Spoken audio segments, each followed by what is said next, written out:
আচ্ছা, গতদিন যা যা পড়ছিলাম বাসায় গিয়ে কি দেখছো তোমরা? স্যার আমরা তো বাসায় আছি। এই তো, বাসায় বলতে হচ্ছে মানে এই তো ক্লাস থেকে সরে গিয়ে তারপরে কি দেখছিলা? আর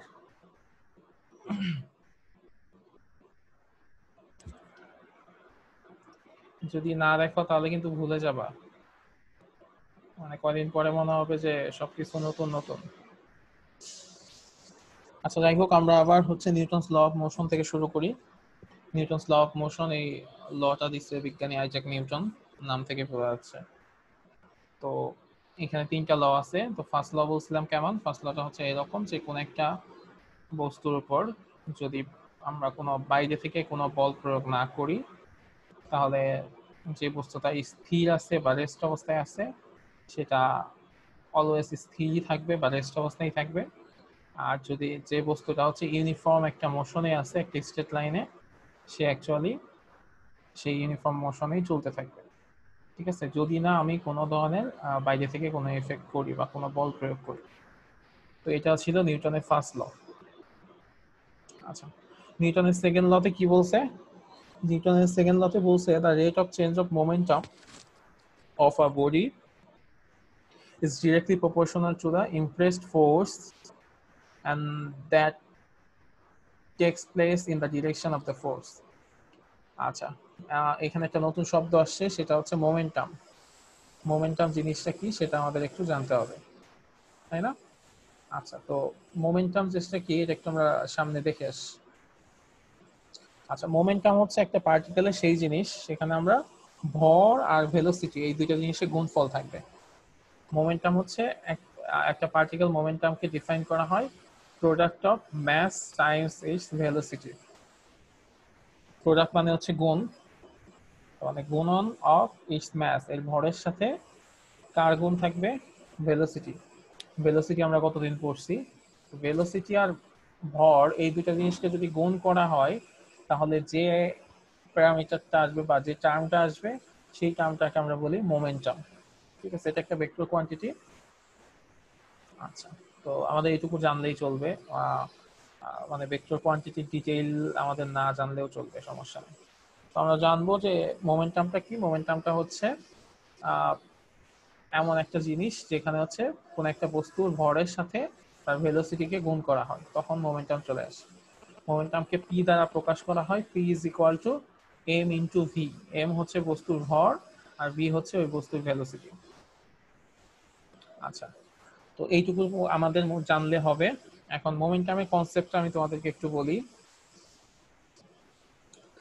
ধরো তোমাদের মধ্যে অনেকে আছে একটু স্বাস্থ্যবান, মানে একটু হেলদি, আবার অনেকে আছে একটু হ্যাঁ আহ, কি স্লিম আর কি। স্যার, এক্সাম্পল দেওয়া যায় না স্যার? আমি তো আর চিনি না কাউকে, বা ও তোমাদের আচ্ছা আচ্ছা। কাউকে দেখি না। আচ্ছা, তো অনেকে হেলদি আছো বা অনেকে হচ্ছে একটু স্লিম আছে। এখন কথা হচ্ছে যেটা, যে ধরো আহ, এইরকম অনেক সময় হয় না যে মোটা মানুষের সাথে ধাক্কা ধাক্কা খাইলে মানে স্লিম যারা এরা আর পারে না। জি স্যার। ব্যাপারটা তাই হয় না? ব্যাপারটা জি কেন? স্যার। ব্যাপারটা হয়, যেমন স্যার টাইটানিকের সাথে স্যার নৌকা ধাক্কা খাইলে যেরকম হয়। হ্যাঁ, টাইটানিকের সাথে যদি নৌকা ধাক্কা খায় তাহলে ব্যাপারটা কি দাঁড়াবে সেটা একটা ব্যাপার। হ্যাঁ, তো ব্যাপারটা হচ্ছে এইরকম যে এই যে যখন কোন একটা দুইটা জিনিস ধাক্কা খাচ্ছে বা কোন একটা ব্যাপার ঘটতেছে, তখন অ্যাকচুয়ালি ওইখানে এই এই ব্যাপারটা খুব কাজ করে। যেখানে আমরা একটা দেখতে পাচ্ছি, একটা ষাঁড় দেখতে পাচ্ছি, সে যাচ্ছে অনেক হাই ভেলোসিটিতে। তো এখানে দুইটা জিনিস আছে, মানে আমার ওই ধাক্কাটাকে বা ওই কলিশনটাতে জিততে হইলে দুইটা জিনিসের একটা থাকতে হবে। হয় আমার ভেলোসিটি থাকতে হবে, নয় হচ্ছে ম্যাস থাকতে হবে। যদি আমার ম্যাস অনেক বেশি থাকে তাহলে দেখা যাবে যে আমি ধাক্কায় জিতে গেছি। আবার যদি এমন হয় যে আমার ভেলোসিটি অনেক বেশি থাকে তাহলে হয়তো পারে আমরা জিতে যাব। ধরো একটা গাড়ি আসতেছে, একটা গাড়ি, সেটা অনেক আস্তে আস্তে আসতেছে, খুব বেশি ভেলোসিটিতে আসতেছে না। এখন একটা বাইক যদি অনেক স্পিডে এসে ওই গাড়িকে ধাক্কা দেয় তাহলে কি হবে? স্যার বাইকটা নষ্ট হয়ে যাবে স্যার। বাইকটা নষ্ট হয়ে যাবে, ওই গাড়ির হয়তো একটু টুকটাক ক্ষতি টতি হইতে পারে। ঠিক আছে, এখন ওই বাইকটাই যদি একটা বড় বাসকে ধাক্কা না দিয়ে একটা প্রাইভেট কারকে দেয়, তখন হয়তো বাইকেরও ক্ষতি হবে, ঠিক আছে, কিন্তু প্রাইভেট কারের অবস্থা খারাপ হয়ে যাবে। ঠিক আছে। এখানে ব্যাপারগুলো ডিপেন্ড করে কি যে কার মোমেন্টাম কত বেশি, মানে কার ভর আর বেগ এই দুইটার কম্বিনেশন কার বেশি। এখন যদি আবার এরকম হয় যে একটা বাস সে হচ্ছে সেই স্পিডে আসতেছে, দোতলা বাস একটা সেই স্পিডে আসতেছে, একটা বাইকও সেই স্পিডে আসতেছে, তখন দেখা যাবে যে যেহেতু বাসের স্পিড আর বাইকের স্পিড সমান, তখন দেখা যাবে ওই বাইকটা কোনো মানে পাবে না, মানে ধাক্কা ধাক্কা দেওয়ার আগে ওটা হচ্ছে নিচে নিচে খন্ড বিখণ্ড হয়ে যাবে, এরকম একটা ব্যাপার হয়ে যাবে। পাত্তাই পাইব না। ঠিক আছে। তো এই জন্যই হচ্ছে ব্যাপারটা ইম্পর্টেন্ট যে এখানে দুইটা জিনিস ইম্পর্টেন্ট, একটা হচ্ছে ভর থাকতে হবে, আরেকটা জিনিস হচ্ছে সাথে সাথে থাকতে হবে, বেগও থাকতে হবে। তো ভর আর বেগ এই দুইটা জিনিসের কম্বিনেশনে যে জিনিসটা হয় সেটাকে বলা হয় মোমেন্টাম। এটার একক কি হবে? এটার একক হবে ভরের একক আর হচ্ছে ভেলোসিটির একক, এই দুটার কম্বিনেশন। তাহলে ভরের একক হচ্ছে কেজি আর ভেলোসিটির একক হচ্ছে মিটার পার সেকেন্ড। তাহলে কেজি মিটার পার সেকেন্ড এটা হচ্ছে ভেলোসিটির একক। ঠিক আছে, বাংলা হচ্ছে ভরবেগ, মোমেন্টামের বাংলা হচ্ছে ভরবেগ। তো তোমাদের মধ্যে কার ভরবেগ সবচেয়ে বেশি? স্যার আমার। আচ্ছা, তোমার ভরবেগ সবচেয়ে বেশি। তার মানে তুমি যদি একটু ভেলোসিটিতে নাও থাকো, কেউ অনেক জোরে, মানে তোমার ক্ষেত্রে দুইটা ব্যাপার হইতে পারে, জি স্যার। যে ধরো দুইজনই দাঁড়ায় আসো, একজন একজনকে যদি ধাক্কা দাও, তোমার জি স্যার। চাইতে যে স্লিম সে এক ধাক্কাতে পড়ে যাবে। জি স্যার। কিন্তু কেউ যদি দূরে থেকে দৌড়ে এসে তোমাকে ধাক্কা দেয়, তখন তোমার অবস্থা আবার খবর হয়ে যাইতে পারে। ঠিক আছে, কারণ তার মধ্যে তখন হ্যাঁ কোন স্যার। জিনিসটা আছে, ভেলোসিটিটা আছে। তো সেই ওই ভেলোসিটি নিয়ে যখন আসবে, তো তোমার মধ্যে তো আমার সাথে পারে না স্যার তন্ময়। আচ্ছা তো যাই এটা হোক। ছোটবেলা পারি নাই স্যার, এখন বড় হয়েছে স্যার। মিথ্যে কথা। আচ্ছা, তো যাই হোক, তার মানে ভেলোসিটি কনসেপ্টটা আমরা বুঝতে পারছি। তো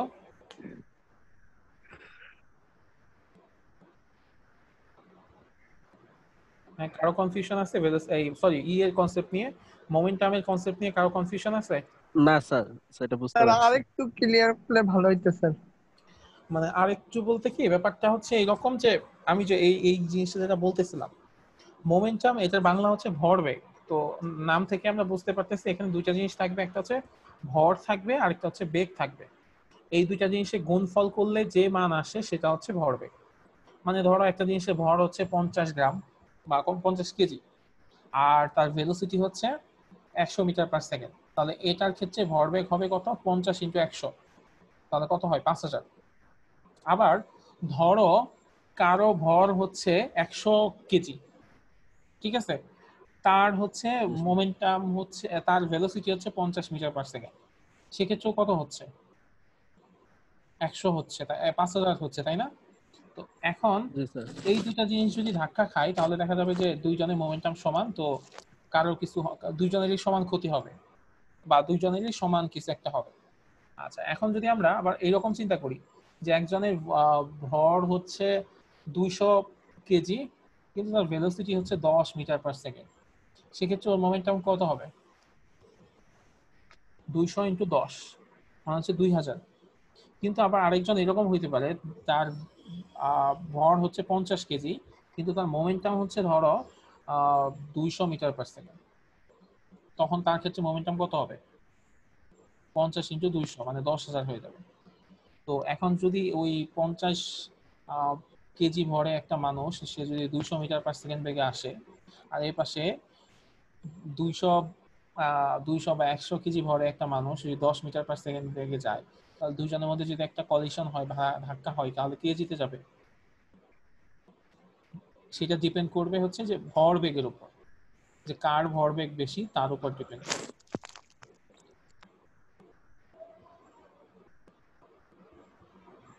আচ্ছা, তোমাকে আমি আরেকটু সিম্পল করে ব্যাপারটা বলি। ধরো একটা একটা গাড়ি, সেটা হচ্ছে 25 কিলোমিটার পার আওয়ার বেগে আসতেছে, আর আরেকটা গাড়ি সেটা 50 কিলোমিটার পার আওয়ার বেগে আসতেছে। এখন এই দুইটা গাড়ির মধ্যে যদি হয়, একটা কলিশন হয়, তাহলে হচ্ছে মানে কোন গাড়িটার ক্ষতি বেশি হবে, বা কোন গাড়িটা, মানে দুইটা বস্তুর মধ্যে ধাক্কা খাইলে কি হয়? দুইটা বস্তু দুই দিকে চলে যায়, তাই না? বা অনেক সময় যদি হয় যে মানে তুমি যদি একটা খুব হালকা জিনিসে ধাক্কা দাও, তাহলে তোমার কোনো ক্ষতি হয় না, যারে ধাক্কা দিচ্ছ সে উল্টা দিকে পড়ে যায়। তো এই ক্ষেত্রে আসলে কি হবে? সেটা কিভাবে আমরা আসলে নিরূপণ করব, সেটা আসলে শুধুমাত্র এই বেগ থেকে বের করা যায় না। সেটা বের করতে হইলে বুঝতে হবে যে ওই বস্তুটার ওই বস্তুটা কতটুকু ভারী সেটা বুঝতে হবে। এখন যদি ওই কম ভেলোসিটিতে আসা ওই জিনিসটা যদি একটা ট্রাক হয়, আর বেশি ভেলোসিটিতে আসা একটা জিনিস যদি সাইকেল হয়, তাহলে বুঝো কি হবে? যদিও তার ভেলোসিটি বেশি, কিন্তু কোনো লাভ নেই। কারণ কি, জি স্যার, এখানে বুঝতে পারছি স্যার। এখানে দুইটা জিনিস একসাথে কাজ করবে, একটা হচ্ছে ভর আর একটা হচ্ছে বেগ। দুইটা জিনিস একসাথে কাজ করবে, এই কারণে মোটা মানুষ ধাক্কা দিলে টিকে থাকা যায় না, মানে পড়ে যেতে হয়। জি জি স্যার। জি তার স্যার, হচ্ছে যে এটা এই যে মোরগ লড়াইতে স্যার আমি অল টাইম জিতেছি স্যার। হ্যাঁ, যে মোরক লড়াই কি মোরক লড়াই ও জিতে যায় এই কারণে। এখন জি যদি স্যার। ওর দিকে কেউ আবার খুব জোরে ভেলোসিটি এসে ওর একটা ধাক্কা দেয়, তাহলে তাহলে ও আবার থাকতে পারবে না, পড়ে যাবে একপাশ। জি স্যার। তাহলে স্যার আচ্ছা, তো এটা হচ্ছে মোমেন্টাম। তো এখন নিউটনের সেকেন্ড লতে বলছে কি, the rate of change of momentum of A body. মানে নিউটনের সেকেন্ড লতে বলছে যে এই মোমেন্টামের চেঞ্জ যেটা হচ্ছে সেটার হার হবে কেমন, is directly proportional to the impressed force. আমি যে পরিমাণ ফোর্স দিছি তার সাথে প্রপোর্শনাল হবে। আচ্ছা, আমি যদি কোনো একটা বস্তুর উপর ফোর্স দেই, মানে কোনো একটা বস্তুকে ধাক্কা দেই কোনো একটা বলে, তাহলে ওই বস্তুর মোমেন্টামের পরিবর্তনটা হবে কেমন, এই যে আমার ফোর্স যত বেশি দিব ওইখানে মোমেন্টামের পরিবর্তন ওইভাবে চেঞ্জ হবে। ফোর্স বেশি দিলে মোমেন্টামের পরিবর্তনের হার বেশি হবে, ফোর্স কম দিলে মোমেন্টামের পরিবর্তনের হার কমে যাবে। ঠিক আছে? এবং বলছে সবসময় takes place in the direction of the force. আমার ফোর্স আমি যেদিকে অ্যাপ্লাই করব মোমেন্টামের পরিবর্তনটা সেই দিকে হবে। আচ্ছা, তো এই সূত্রটাকেই হচ্ছে যদি আমি একটা এক্সটার্নাল ফোর্স দেই এখানে এবং এম ভরের একটা বস্তুর উপর দেই এবং সেইখানে এ পরিমাণ অ্যাক্সিলারেশন হয়, তাহলে সেখান থেকে একটা সূত্র লেখা যায়, খুবই ইম্পর্টেন্ট সূত্র, সেটাকে বলা হয় এফ সমান সমান এম এ। ঠিক আছে? এফ সমান সমান এম এ, যেখানে এফ হচ্ছে বস্তুর ভর, এফ হচ্ছে আমি যে ফোর্সটা অ্যাপ্লাই করছি সেই ফোর্স, এম হচ্ছে বস্তুর ভর, আর এ হচ্ছে যে ত্বরণ, ওই বলের কারণে এই বস্তুর মধ্যে যে ত্বরণ তৈরি হবে সেটা হচ্ছে সেই। এটা হচ্ছে সেকেন্ড ল। এই যে এখানে দেখতেছো আমি একটা বস্তুরে কি করতেছি, ফোর্স অ্যাপ্লাই করতেছি। ফোর্স অ্যাপ্লাই করলে কি হবে, এই বস্তুর মোমেন্টামের পরিবর্তন হবে। মোমেন্টামের পরিবর্তন হবে মানে কি, এই বস্তুর ভর তো কনস্ট্যান্ট, এই বস্তুর বেগের পরিবর্তন হবে। ঠিক আছে? আগে একটা বেগ ছিল, এখন নতুন একটা বেগ পাবে। তো আমি যত জোরে ধাক্কা দিব ওই বস্তু কি হবে, তত বেশি বেগ প্রাপ্ত হবে, তাই না? আমি যদি একটা বস্তুকে আস্তে করে ধাক্কা দেই সে সামনে একটু যাবে, আর একটা বস্তুকে যদি আমি জোরে ধাক্কা দিই তখন কি হবে, সে অনেক দূর সামনে চলে যাবে। ঠিক আছে? তো যখন তার এই যে কি ভেলোসিটি পরিবর্তন হবে, মানে বেগের পরিবর্তন হবে, তখন সাথে সাথে কি হবে, তার ভরবেগের পরিবর্তন হয়ে যাবে। আচ্ছা, এটা হচ্ছে সেকেন্ড ল। আর 3 নাম্বার ল কি বলছে, 3 নাম্বার ল বলছে to every action there is an equal and opposite reaction. মানে পৃথিবীর নিয়মই হচ্ছে যে তুমি যদি কাউরে একটা ধাক্কা দাও সে তোমার একটা ধাক্কা দেবে। ঠিক আছে? এটা আমরা বুঝতে পারলে বুঝি, না হলে অনেক সময় বুঝতে পারি না, কিন্তু ঘটনা এইটাই যে প্রত্যেক ক্রিয়ারই সমান এবং বিপরীত একটা প্রতিক্রিয়া আছে। Every action has an equal and opposite reaction. যে কোনো ধরনের ক্রিয়ারই একটা সমান ও বিপরীত প্রতিক্রিয়া আছে। তুমি যদি কাউকে একটা থাপ্পড় দাও, হাতে একটু ব্যথা লাগে না? জি স্যার। হ্যাঁ, হাতে একটু ব্যথা লাগে। তারপরে তোমরা দেখছো যে বন্দুকে যখন গুলি করে, বিশেষ করে বড় বন্দুক দিয়ে, তখন যে পিছন গুলি দিকে করে একটা সে একটু ধাক্কা দেয় পিছনের স্যার। দিকে একটা ধাক্কা খায়। হ্যাঁ স্যার। আচ্ছা, তারপরে নৌকায় উঠছো কারা কারা, নৌকায় বা ভেলাতে? স্যার আমি উঠছি। নৌকায় যখন উঠো তখন কি হয়? আমিও। স্যার ওই যে আহ, কি হয় স্যার, ওই যে ধাক্কা দেয় স্যার বোট দিয়ে। না না, ওইটা না। যখন ধরো একটা নৌকা হচ্ছে একটা নদীর পাড়ে বা হচ্ছে একটা লেকের পাড়ে আছে, তুমি হচ্ছে একটু জাম্প দিয়ে নৌকা উঠলা, তখন নৌকাটা কি ওই জায়গায় স্থির থাকে? না না। স্যার, একটু সরে যায় স্যার। নৌকাটা সরে যায়, তুমি যেদিকে জাম্প দিবা নৌকাটা সরে যাবে তার বিপরীত দিকে। ঠিক আছে? হ্যাঁ স্যার। তারপরে এরকম আরো এক্সাম্পল কি, এরকম সবচেয়ে বড় এক্সাম্পল হচ্ছে এই যে রকেট যে পৃথিবীতে আকাশে যায়, এই রকেট যাই হচ্ছে এই নিউটনের থার্ড ল এগুলাকে অ্যাপ্লাই করে। সেটা কেমন, যে রকেটের যে জ্বালানি আছে সেই জ্বালানিটা ওখানে আহ, জ্বলার পরে যে গ্যাস তৈরি হয় বা যেটা তৈরি হয় সেটা হচ্ছে নিচের দিকে নামতে থাকে। তো সেটা যখন নিচের দিকে নামে তো তখন কি হবে, উপরের দিকে একটা ফোর্স উৎপন্ন হয়, সেই ফোর্সের কারণে রকেট উপরের দিকে চলে যায়। ঠিক আছে, এই নীতি অ্যাপ্লাই করে রকেট তৈরি করা হয়েছে। আচ্ছা, তো এই হচ্ছে নিউটনের থার্ড ল, যে সব ক্রিয়ারই সমান ও বিপরীত একটা প্রতিক্রিয়া আছে। তোমরা ওই যে আমি গতদিন রোড র্যাশ গেমের কথা বলছিলাম, রোড র্যাশ গেমে কি হয় খেলছো না, একটা বাইকের একটা গেমস, ছোটবেলায় সবাই খেলার কথা। আমি জানি না যে তোমরা যখন ছোট ছিলা তখন মানে আরো ভালো গেমস হয়তো চলে আসছে, এমনও হইতে পারে। আচ্ছা, সেই রোড র্যাশ গেমে যেটা হইতো, মানে আমি যেদিন ক্লাস 9-এ ফার্স্ট এই টপিক গুলা পড়তেছিলাম ক্লাস 9-এ থাকতে, তো সেই দিন স্কুল থেকে গিয়েই আমি গেমস খেলতে বসছি। এবং সেদিন গেমস খেলতে বসার মেইন উদ্দেশ্য ছিল আমার এইটা, যে আমি হচ্ছে মানে যা শিখে আসলাম সেটা দেখি সত্যি সত্যি হয় কিনা। ব্যাপারটা কেমন ছিল, ব্যাপারটা ছিল এরকম যে আমি ওই গেমস দিয়ে কি করতেছিলাম, ইচ্ছে করে অন্য একটা বাইকের পেছনে ধাক্কা দিচ্ছিলাম। অন্য একটা বাইককে যখন আমি ধাক্কা দিই তখন আমি দেখলাম হ্যাঁ সত্যি সত্যি আমি ধাক্কা দিচ্ছি, সে কিছু দূর সামনে গেছে কিন্তু আমিও কিছু দূর পিছিয়ে আসছি। ঠিক আছে, এই ব্যাপারটা হয়, তোমরা কি প্র্যাকটিক্যালি করার দরকার নাই, এটা প্র্যাকটিক্যালি কাউকে রাস্তায় বাইকে ধাক্কা ধাক্কা দেওয়ার দরকার নাই, কিন্তু এটা সবসময় হয় যে তুমি যদি কাউকে একটা ধাক্কা দাও দেখবা যে সে সামনে কিছু দূর চলে যাবে কিন্তু তুমি আবার পিছনের দিকে ব্যাক করবা। কারণ রুহুলকে শিখায় তো তন্ময়। কারণ তুমি তাকে যে যে যে ভেলোসিটিতে ধাক্কা দিচ্ছ সে তোমাকে ঠিক অপোজিট ভেলোসিটিতে তোমাকেও ধাক্কা দিচ্ছে। তো যার কারণে এই ব্যাপারটা হয়। এই যেখানে একটা ছবি দিছে যে একটা তুমি ফিঙ্গার ইটের মধ্যে ইটের তুমি মধ্যে একটা ধাক্কা আঙুল দিচ্ছ। দিয়ে করছে স্যার, হ্যাঁ, ইটের মধ্যে ধাক্কা দিলে তুমি যদি জোরে ধাক্কা দাও আঙুলে ব্যথা লাগে না? আঙুল ভেঙে যাবে। হ্যাঁ, ভেঙে যায় ওই কারণে, কারণ ইটও তোমাকে একটা ধাক্কা দেয়। আচ্ছা, তোমাদের জন্য আমি কয়েকটা ভিডিও রেডি করে রাখছিলাম, ওটা একটু দেখাই।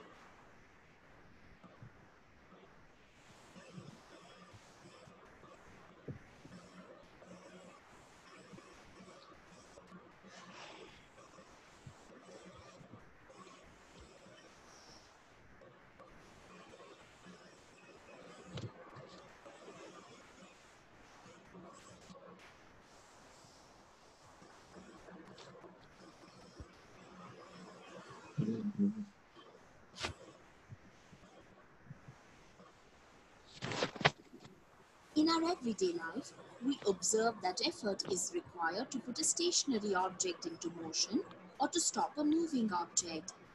Have you ever wondered if a ball kicked in the ground would keep moving forever, or after some time would naturally stop moving? The ball will continue to move unless an object of force stops it. Here comes Newton's first law, which states a body continues to be in its state of rest or of uniform motion unless acted upon by an unbalanced external force. To understand Newton's first law, you need to understand what unbalanced force is. If you have seen a game of tug of war, you would have seen two teams pulling a rope in opposite directions. If the rope doesn't move, the forces applied by the teams are balanced forces as they are of equal magnitude in opposite direction. If one of the team applies greater force, it pulls the other team and the rope towards their side. In this case, the forces are unbalanced as the two forces are of unequal magnitudes in the opposite directions. If one of the team lets go of the rope, the opposite team falls backwards. This tendency to fall backwards despite letting go of the rope is due to inertia.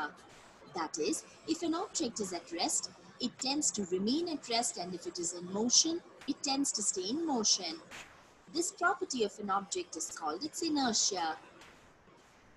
Inertia can be classified into three categories: inertia of rest, inertia of direction, inertia of motion. Certain experiences that we have while traveling in a bus can be explained on the basis of the law of inertia. When a passenger is standing in a stationary bus that suddenly moves, the movement pushes the passenger backward.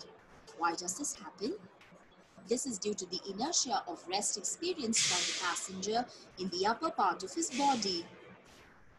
The body is at rest when the bus is at rest. When the bus starts all of a sudden, the আচ্ছা, তোমাদের actually এনার্শিয়া ব্যাপারটা বলা হয় নাই, আমি ভাবছিলাম আর একটু পরে বলবো। তো যেহেতু এখানে এনার্শিয়াটা চলে আসছে, তো আমরা এনার্শিয়াটা বুঝে এসে আবার এখান থেকে দেখি। আচ্ছা, তো আমি গতদিন বলছিলাম যে এনার্শিয়া হচ্ছে এমন একটা জিনিস যার কারণে নিউটনের ফার্স্ট লটা আসলে অনেক সময় ল অফ এনার্শিয়া বলা হয়।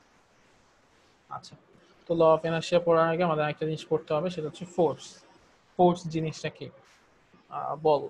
তো বল জিনিসটা তো বুঝি যে একটা, মানে আমরা সবাই বুঝি যে বল প্রয়োগ করা বলতে আমরা আসলে কি বুঝি, যে কোনো একটা জিনিসের উপর আমরা এক্সটার্নালি কোনো একটা জিনিস দিচ্ছি, এক্সটার্নাল একটা এজেন্ট যেটা কি করে কোন একটা বস্তুর অবস্থাকে চেঞ্জ করে দেয়। সেটা যদি স্থির থাকে সেটা গতিশীল হয়, সেটা যদি ইউনিফর্ম মোশনে থাকে সেটার গতিকে আরো চেঞ্জ করে দেয়। ঠিক আছে?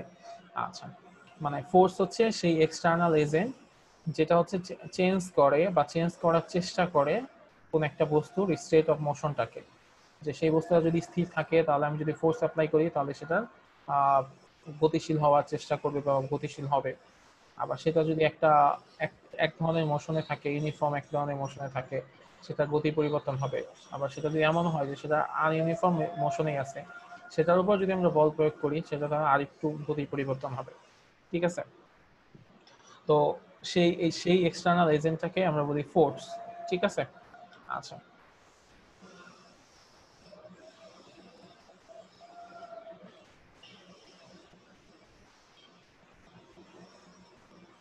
আচ্ছা, মোমেন্টামটা আমরা পড়ছি। এরপর হচ্ছে এনার্শিয়া। এনার্শিয়া হচ্ছে এক ধরনের রেজিস্ট্যান্স। এনার্শিয়া হচ্ছে এক ধরনের রেজিস্ট্যান্স একটা ফিজিক্যাল অবজেক্টে, যেটা এই যে ফোর্স কি করতেছে, ফোর্স হচ্ছে আমার স্টেট অফ মোশনটাকে, আমি যে অবস্থায় আছি সেই অবস্থাকে পরিবর্তন করার চেষ্টা করতেছে। কিন্তু মানুষ কি একটু অলস টাইপের না? যে অবস্থায় থাকতে চায় সেই অবস্থায় তার মনে হয় যে সারা জীবন থাকি, মানে অবস্থার পরিবর্তন করতে ইচ্ছা করে না। তো এনার্শিয়াটা হচ্ছে মানুষের অলসতা টাইপের। হ্যাঁ, এটা বাংলা হচ্ছে জড়তা। জড়তা বলতে আমরা কিন্তু ওইরকমই বুঝি যে সকালবেলা ঘুম থেকে ওঠার সময় সবাই আমরা হাত পা এরকম ছড়াইয়া দেই না। মানে ব্যাপারটা হচ্ছে যে আমি বিছানায় শুয়ে আছি, শুয়ে থাকতেই ভালো লাগতেছে, এখন হচ্ছে এখন উঠতে হবে, তখন আমরা কি বলি? জড়তা কাটে নাই, এখনো ঘুম আর কি ঘুম কাটে নাই বা জড়তা কাটে নাই। তো এনার্শিয়া হচ্ছে ওই জিনিসটাই, যে আমি যে অবস্থায় আছি সেই অবস্থায় থাকতে চাওয়ার আমার যে প্রবণতা, সেটাকেই বলা হয় এনার্শিয়া।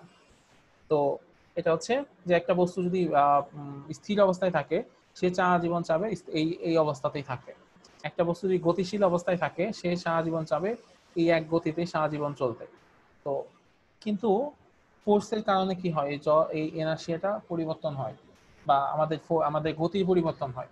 তো এই গতির পরিবর্তনের সময় যে জিনিসটা আমাদের হচ্ছে বাধা দেয় সেটাকে আমরা বলি এনার্শিয়া বা জড়তা।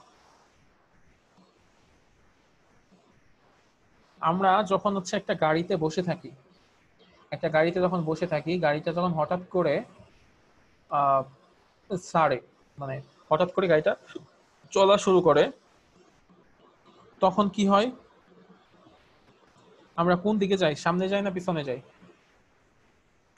সামনে যদি চলা শুরু করে হ্যাঁ, পিছনে যায়। আমরা তখন পেছনে যাই। কেন?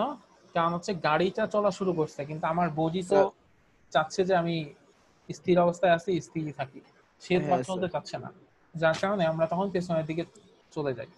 আবার যদি এমন হয় যে আহ এরকম হইলো যে আমরা গাড়িটা চলতেছে, আমরা বসে আছি, গাড়িতে বসে আছি, হঠাৎ করে গাড়িটা ব্রেক করছে, তখন আমরা কোন দিকে যাই? তখন আমরা তাহলে স্যার সামনের দিকে যায় সামনের আর দিকে কি। চলে যাই। কারণ কি? গাড়ি চলতেছিল, আমার বডিও চলতেছিল, হঠাৎ করে গাড়িটা থেমে গেছে, আমার বডি তো আর সেটা জানে না। তখন যেটা হয় যে আমার বডিটা এখন সামনে চলে যায়। এই কারণে হার্ট ব্রেক করলে আমরা সামনের দিকে পড়ে যাই, মুখ থুবড়ে পড়ে যাই। এই জন্য স্যার সিট বেল্ট লাগানো থাকে। এই জন্য হ্যাঁ, সিট বেল্ট লাগানো হয়। আবার যদি এমন হয় যে আবার যদি এমন হয় যে যদি আমরা হঠাৎ করে একটা গাড়ি, আমি একজনের সাথে কথা বলতেছি, হঠাৎ করে গাড়িটা খুব জোরে চলা শুরু করলো, তখন আমরা কি হয়, পেছনের দিকে পড়ে যাই। কারণ কি, আমরা তখন রেস্ট অবস্থায় ছিলাম। তো এইটাকেই ইনার্শিয়া বলা হয়। তো যখন আমরা স্থির অবস্থায় থাকি তখন সেটাকে বলা হয় ইনার্শিয়া অফ রেস্ট, আর যখন আমরা গতিশীল অবস্থায় থাকি তখন সেটাকে বলা হয় ইনার্শিয়া অফ মোশন। তো ওই জিনিসটাই হচ্ছে ভিডিওতে দেখাচ্ছিল। তো আমরা আবার ভিডিওতে যাই। The lower part of the body is in contact with the vehicle that started moving, whereas the upper part of the body continues to be at rest because of the inertia of rest. Inertia of rest is the tendency of a body to resist any change in its state of rest. What happens when a fast-moving bus negotiates a right-hand curve on the road to আচ্ছা, তোমরা বাসায় আজকে এই experiment এই কাজটা করতে পারবা? জি যে স্যার। ছোট একটা বল নিবা, বল নিয়ে একটা বা ছোট একটা কয়েন নিবা, একটা পয়সা নিবা, একটা পয়সা নিয়ে তুমি একটা গ্লাসের মধ্যে একটা ছোট কাগজ রাখবা, বা একটা একটু মোটা টাইপের কাগজ রাখবা। দেন স্যার কয়েনটা একটা হচ্ছে, ডায়েরি রাখলেই হবে। হ্যাঁ ডায়েরি রাখলেও হবে। তখন জাস্ট সিম্পলি হচ্ছে তোমার ওই ডায়েরি বা ওই কাগজটাকে টান দিবা, দেখবা ওই কয়েনটা ওই গ্লাসের মধ্যে পড়ে যাচ্ছে, সে ওইটার সাথে ব্যাক করে আসবে না। inertia of rest is the tendency of a body to resist any change in its state of rest. What happens when a fast-moving bus negotiates a right-hand curve on the road? The passengers will tilt to the left. Inertia of direction is the tendency of a body to oppose any change in the direction of its motion. With the application of sharp brakes, the bus stops all of a sudden and the passengers tend to fall forward. This is due to inertia of motion experienced by the upper part of the body. When the bus is moving, the whole body of the passenger is in a state of motion. A sudden halt caused by the lower part of the passenger's body that is in contact with the bus comes to rest. However, the upper portion of the body remains in the state of motion due to the inertia of motion causing the passenger to fall forward when the bus stops suddenly. Inertia of motion is the tendency of a body to resist a change in its state of uniform motion. Thus, Newton's first law is also called the law of inertia. Well, now this law should make sense. Do you understand why a ball on the ground, after being kicked, does not keep moving forever? The ball stops after some time due to the unbalanced external force applied by the ground in the opposite direction. Things to remember. Newton's first law of motion states that a body continues to be in its state of rest or of uniform motion unless acted upon by an unbalanced external force. Two unequal, oppositely exerted forces are called unbalanced forces. Newton's first law is also known as the law of inertia. The tendency of an object to continue its state of rest or of uniform motion in a straight line is called inertia. The three types of inertia are inertia of rest, inertia of motion, and inertia of direction.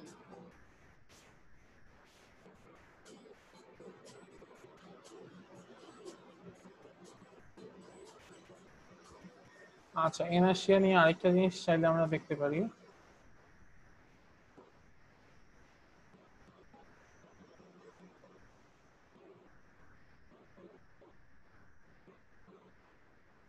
Still objects will stay still.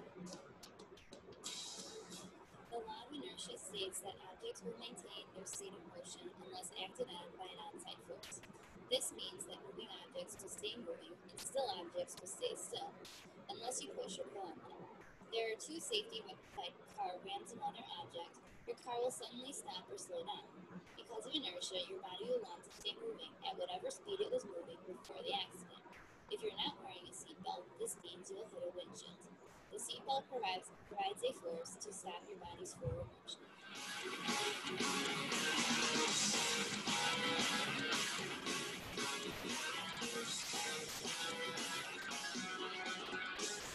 The second safety device in the car is a headrest.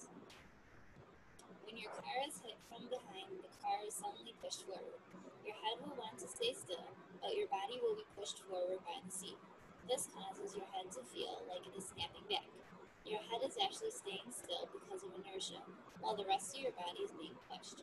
Your headrest pushes your head forward with your body so that you don't suffer from whiplash. Look at the difference between a headrest that is properly set versus one that is set too low to push your still head forward. তো দেখতে পারলা তো যে হচ্ছে জি seat sir. Belt পরার উপকারিতাটা কি?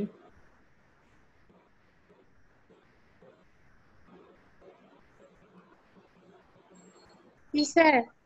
আচ্ছা, inertia নিয়ে কারো কনফিউশন আছে আর? না স্যার। ওকে। আচ্ছা, জুবাইর রহমান হ্যান্ড রেজ করছো, তুমি কি কোনো কোশ্চেন করতে চাও?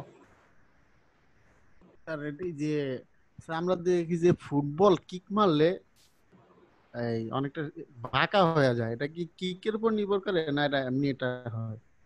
না, এটা ডিপেন্ড করবে হচ্ছে কিকে কত অ্যাঙ্গেলে তো মারা হয়েছে বা কত ভেলোসিটিতে মারা হয়েছে, এইসব ব্যাপারের উপর ডিপেন্ড করে।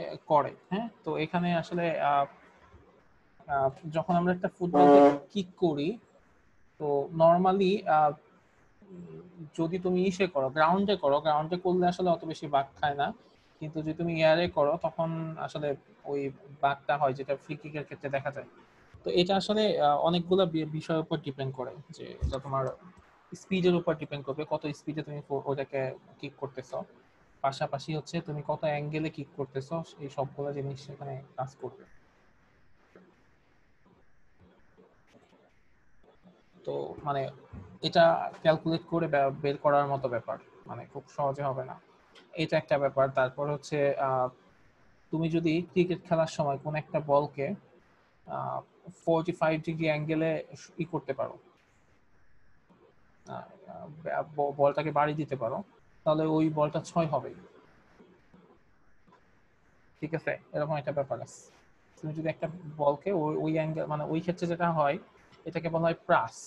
হ্যাঁ, প্রাস মানে হচ্ছে যে কোন একটা বস্তুকে তুমি অনুভূমিক থেকে উপরের দিকে ছুঁড়ে মারছো।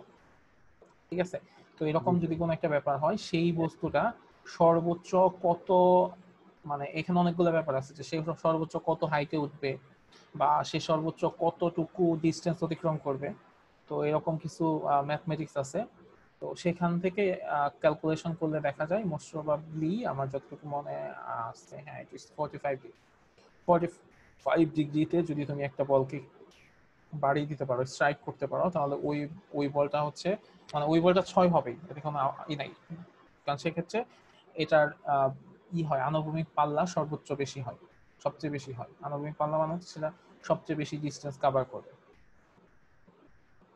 তো এইসব ব্যাপার আছে, যে আমরা টাইমিং বলি না ক্রিকেটের ক্ষেত্রে, এই টাইমিংটা হচ্ছে আসলে যে আমি কত অ্যাঙ্গেলে শুট করতেছি। অনেক সময় দেখা যায় যে আমাদের ব্যাটের মাথায় লাগলে বলগুলো আকাশে উঠে যায়, এরকম হয় না?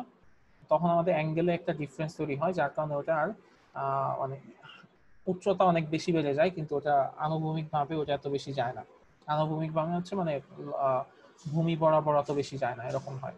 আবার অনেক শটগুলা কি হয়, যেগুলো হচ্ছে যে ই টাইপের বল, যেগুলো একেবারে আমরা কি বলি, হাফ ভলি বল বলি, এই হাফ ভলি বলগুলা তো লাগলেই 6 হয়ে যায়, টাইমিংটা খুব ভালো হয় এইসব কারণে। তারপরে ফুটবলে ওই সেম ব্যাপারই, এখানে অনেক অনেক ক্যালকুলেশন আছে। যেমন রবার্তো কার্লোসের একটা ফ্রি কিক দেখছো কিনা, মানে মোটামুটি ইম্পসিবল অ্যাঙ্গেলে হচ্ছে ঘুরে যায় ফ্রি কিক। হ্যাঁ, ফ্রি কিক ছিল ওটা, দুইটা কিক আছে রবার্তো কার্লোস, তো ওর দুইটা ফ্রি কিকই মানে মোটামুটি ইম্পসিবল, মানে ও তো অনেক জোরে কিক করতো, এটা একটা ব্যাপার। আর অ্যাঙ্গেলেরও ব্যাপার আছে, যে কত অ্যাঙ্গেলে বল মারতেছে। হ্যাঁ, হাদিউল ইসলাম কিছু বলবা? জি স্যার, আমার একটা কোশ্চেন ছিল। হ্যাঁ বলো। স্যার আমরা জানি যে বল প্রয়োগ করলে, কোনো স্থির বস্তুকে বল প্রয়োগ করলে সেটা গতিশীল হয়, হ্যাঁ, কিন্তু দেখা গেছে যে স্যার আমি যদি একটা ঢালু জায়গার উপরে একটা বল রাখি, সেই বলটা অটোই গতিশীল হচ্ছে, ওটা কিসের জন্য হচ্ছে আর কি? আচ্ছা, আমি যদি একটা ঢালু জায়গায় বল রাখি, তাহলে সেটা অটো গতিশীল কেন হচ্ছে? জি ওইখানে স্যার। ওইখানে হচ্ছে যে আমরা এর আগের দিন যে জিনিসটা পড়তেছিলাম, যে ওইখানে হচ্ছে ইসের ব্যাপারটা কাজ করবে, যে ওটাকে হচ্ছে আহ, অভিকর্ষ ত্বরণ যে আছে না, সে অভিকর্ষ ত্বরণের কারণে নিচের দিকে নেমে যায়। ঠিক আছে, অভিকর্ষ ত্বরণ যদি থাকে, হ্যাঁ, মানে হচ্ছে এটা তুমি শুধু ঢালো না, তুমি যে কোনো উঁচু জায়গায় যদি একটা জিনিস রাখো, সব বস্তুকে তো পৃথিবী নিচের দিকে টানে। তো যখন ঢালু জায়গায় ওটা রাখবা, তো পৃথিবী হচ্ছে ওটাকে নিজের দিকে টানবে জি অ্যাক্সিলারেশনে। আর জি যদি অ্যাক্সিলারেশন হয়, যে একটু আগে আমরা দেখতেছিলাম যে কোনো জায়গায় যদি অ্যাক্সিলারেশন থাকে, তবে সেখানে একটা কি তৈরি হয়, যেখানে অ্যাক্সিলারেশন থাকবে সেখানে একটা বল তৈরি হবে। সেই সূত্র হচ্ছে যে এফ সমান সমান এম এ, তাই না? যে এফ সমান সমান এম এ দেখতেছিলাম, তো ওই ক্ষেত্রে এটা হয়ে যায় জি। তাহলে এফ সমান সমান এম জি বলে সে হচ্ছে সেটাকে হচ্ছে পৃথিবী নিচের দিকে টানে, তো যার কারণে ওটা নিচের দিকে পড়ে যায়।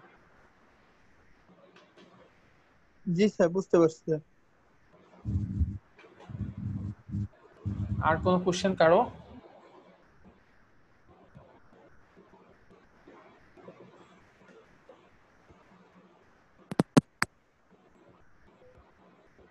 আর আমরা কি হচ্ছে যা পড়তেছি এগুলো বুঝতে পারতেছি তো? এই যে যাদের একটু বুঝতে সমস্যা হয়, আফসারি জাহান নিশি, জি স্যার। কি বোঝা যাচ্ছে? আর বুঝতেছি, আবার ভুলে যাচ্ছি, কি বুঝতেছি নিজেও বুঝতেছি না। বাসায় গিয়ে পড়তে হবে, হ্যাঁ, বাসায় গিয়ে পড়তে হবে, মানে ইনস্ট্যান্ট পড়তে হবে। যদি আবার 2 সপ্তাহ পরে পড়ো তখন মনে থাকবে না। জি স্যারও স্যার। ঝগড়া করতেছে গ্রুপে, স্যারও বুঝে নাই। মিথ্যা কথা বলো কেন তুমি?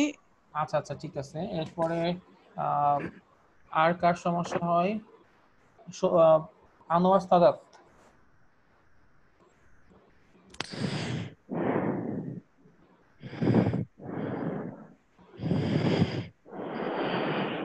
সুফিয়া,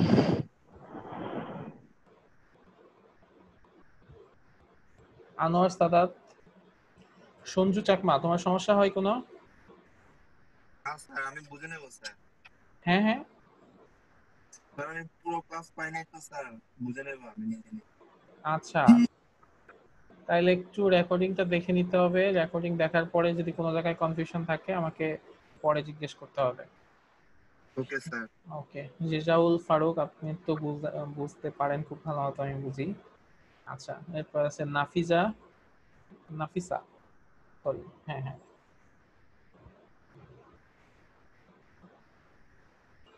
নাফিসা, নাদিয়া চৌধুরী,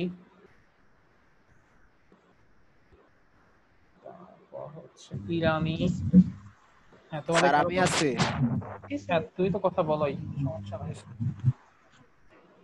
হ্যাঁ, তোমাদের কি বুঝতে কোনো সমস্যা হচ্ছে? স্যার এখন তো বুঝতে পারছি, একটু পর হয়তো ভুলে যাবো। না, আর কি, শিক্ষাটা কিন্তু ওরকমই যে আমরা ভোলার পর যা কিছু থাকবে সেটাই শিক্ষা। জি তো স্যার, সেটাকে একটু চর্চাও করতে হবে। হ্যাঁ, সেটাই, নিজে একটু চেষ্টা করতে হবে, তাহলে এরকম হবে। যেমন আমার এক্সপিরিয়েন্স আছে, সেটা হচ্ছে এরকম যে ওই ছেলেটা হচ্ছে 191 ব্যাচের, সিএসসি। তো ওর আমি সেকেন্ড সেমিস্টার একটা ক্লাস নিতাম, ফিজিক্স 103। তো ও একদিন বলতেছে যে স্যার, মানে পরীক্ষা হয়ে যাওয়ার শেষের দিকে, মানে মিড টার্ম পরীক্ষা হয়ে গেছে, ও রেজাল্ট খারাপ করছে, বাট ওর ক্লাস পারফরমেন্স খুব ভালো। সে ক্লাসে ভালো পারফরমেন্স, কথাবার্তা বলে, বুঝে। তো আমি ওই জিজ্ঞেস করলাম যে তুমি রেজাল্ট কেন খারাপ করলা? আমিও বুঝি নাই যে ও রেজাল্ট খারাপ করলো। ও আমারে বলতেছে স্যার, আপনি আসলে একটু যেভাবে পড়ান আমি ক্লাসে সব বুঝে যাই, এই বুঝে যাওয়াটাই সমস্যা হয়েছে। ক্লাসে সব বুঝি, আমার মনে হয় যে আর পড়তে হবে না। তো এই কারণে আমি আর পড়তাম না, মিড টার্মের আগে গিয়ে পড়তে গিয়ে দেখি যে অনেক কিছু ভুলে গেছি। তো এইটা ওর জন্য সমস্যা হয়ে গেছে। তো এটা আসলে সবারই সমস্যা, যে ক্লাসে একবার পড়লে আমরা এই জিনিসগুলো বুঝে যাব, ব্যাপারগুলো আসলে অত, মানে এই জিনিসগুলো অনেক সিম্পল জিনিস, বাট তারপরেও যেহেতু আমরা পড়তেছি, এত ইজি হবে না। ঠিক আছে, সো একটু বাসায় গিয়ে পড়তে হবে, একটু নিজেরা প্র্যাকটিস করতে হবে, তাহলে হচ্ছে প্রবলেমগুলো হবে না। ওকে, আচ্ছা, এরপরে যেটা আছে সেটা হচ্ছে ইউনিভার্সাল গ্র্যাভিটেশনাল ল। এটা তো আমরা একবার পড়ছিলাম, তারপর আমি আরেকবার বলি। ইউনিভার্সাল ল অফ গ্র্যাভিটেশন মানে এটা হচ্ছে ইসের সূত্র, মহাকর্ষ সূত্র। এটাও নিউটনের একটা সূত্র। আচ্ছা, এই সূত্রে নিউটন কি বলছে যে every object in the universe, এই ইউনিভার্সিতে এই ইউনিভার্সে মহাবিশ্বের সব বস্তু অ্যাট্রাক্টস ইজ আদার, মানে একটা আরেকটাকে আকর্ষণ করে নিজেদের দিকে উইথ আ ফোর্স, একটা ফোর্সের মাধ্যমে, that force is called gravitational force. মানে এই মহাবিশ্বের প্রতিটি বস্তুকণা পরস্পরকে মহাকর্ষ বল দিয়ে একে অপরকে আকর্ষণ করে। This force acting between two objects, এই ফোর্সটা যে দুইটা অবজেক্টের মধ্যে যখন অ্যাক্ট করে, কাজ করে, is directly proportional to the product of their masses. এবং এটা হবে এরকম, কিরকম যে ওই দুইটা বস্তুর ভরের গুণফলের সমানুপাতিক হবে এই ভর এই বলটা, এবং inversely proportional to the square of the distance between the their centres. এবং ইনভার্সলি প্রপোর্শনাল হবে, কেমন হবে, যে এই দুইটা বস্তু কতটুকু দূরত্বে আছে সেটার সাথে ইনভার্সলি প্রপোর্শনাল হবে, inversely proportional to the distance between their centres, এরকম হবে। একটা একটার সাথে যদি বেশি দূরত্বে থাকে তাহলে ফোর্স কম হবে, যদি কম দূরত্বে থাকে তাহলে ফোর্স বেশি হবে।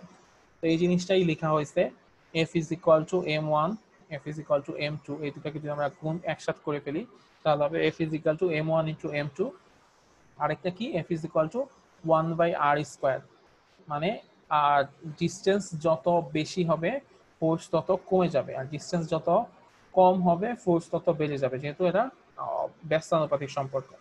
তো এগুলাকে আমরা যদি একত্র করে ফেলি এই 1, 2 এবং 3 নাম্বার সমীকরণকে, তাহলে সেক্ষেত্রে পাবো is proportional to m1 m2 divided by r square.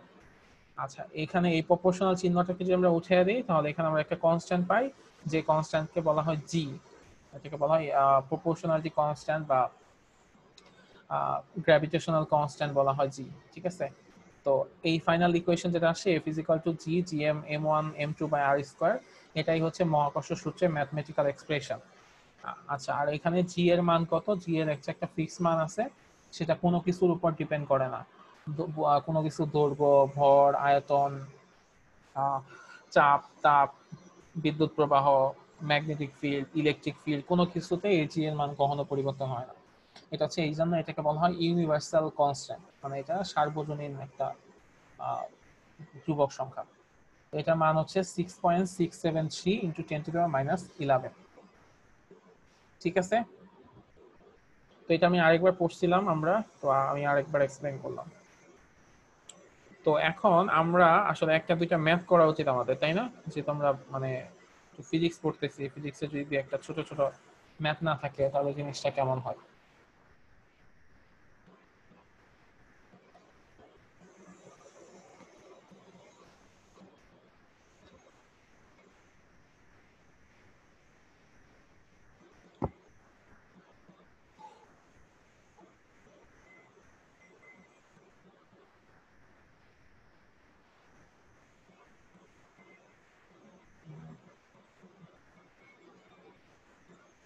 আচ্ছা, আমি যদি একটা ম্যাথ বলি সবাই কি লিখতে পারবো আমরা? লিখতে পারবো স্যার, বলেন ইয়েস আপনি। স্যার। হ্যাঁ, আমি বলি, সবাই একটু লিখি।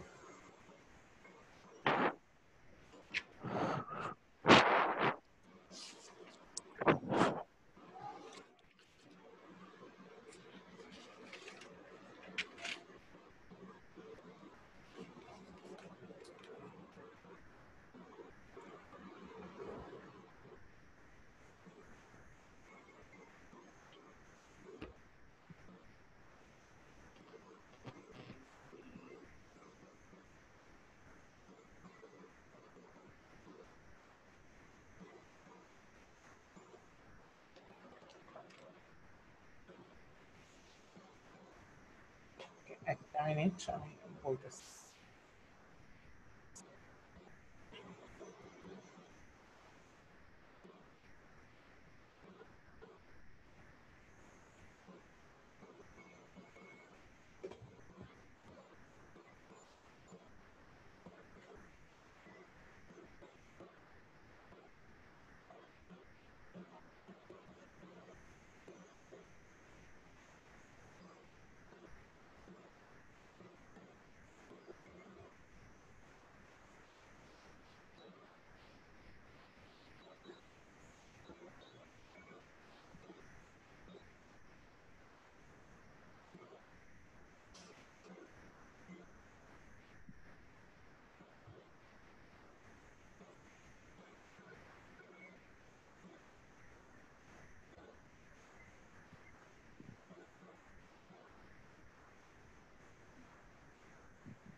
আচ্ছা আমি হচ্ছে এভাবে না বলে আমি একটা কাজ করবো নি, একটা ম্যাথের কিছু ম্যাথের একটা লিস্ট তৈরি করে আমি একদিন ক্লাসে স্ক্রিন শেয়ার করে ম্যাথগুলো দেখিয়ে দিব, সেটা আমার মনে হয় সুবিধা হবে। স্যার আমাদের গুগল ক্লাসরুমে সাবমিট করতে পারেন, ভালো হবে। হ্যাঁ গুগল ক্লাসরুম আমি দিয়ে দেবো, সমস্যা নেই।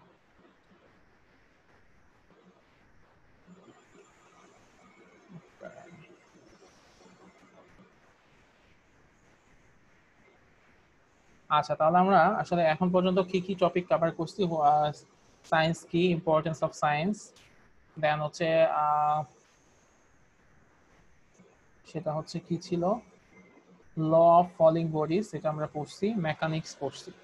ওকে, তো এরপরে আমরা আরেকটা ছোট্ট কনসেপ্ট পড়ব, এখানে কিছু টপিক আমরা কভার করব, সেটা হচ্ছে হিট অ্যান্ড টেম্পারেচার। ঠিক আছে, এই টপিকগুলো আমরা কভার করবো এরপর। হিট আর টেম্পারেচার এই জিনিসটা কি বা এই জিনিসটা কেমন।